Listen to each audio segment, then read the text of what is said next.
The ligand, which in this case is glucose, binds to the receptor protein. This activates the protein and causes a conformational change in the shape of the protein. This activates the G protein to release an alpha subunit to hit the adenylyl cyclase. This then triggers the adenylyl cyclase to start converting ATP into CAMP. The CAMP then attaches to the protein kinase A, which triggers it to convert ATP into ADP in a separate phosphate group. The protein kinase A then carries the phosphate group and transfers it to the potassium channel.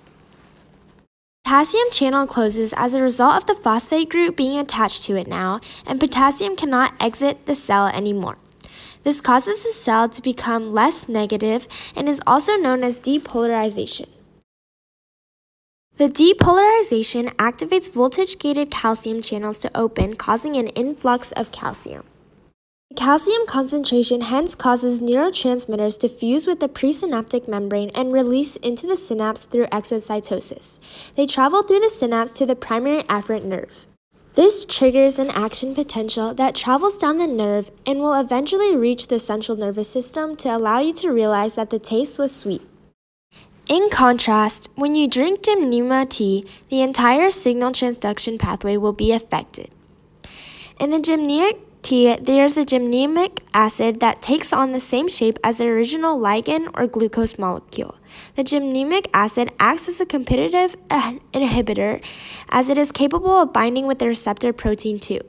After binding, unlike with the glucose molecule, the protein will not change shape or activate the G protein to release an alpha unit.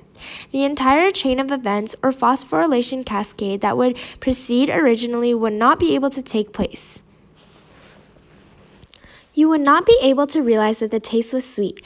Therefore, drinking Gymnema tea would result in less sugar intake because you wouldn't think that the sweet foods tasted that good, which would cause lower blood glucose levels and eventually weight loss.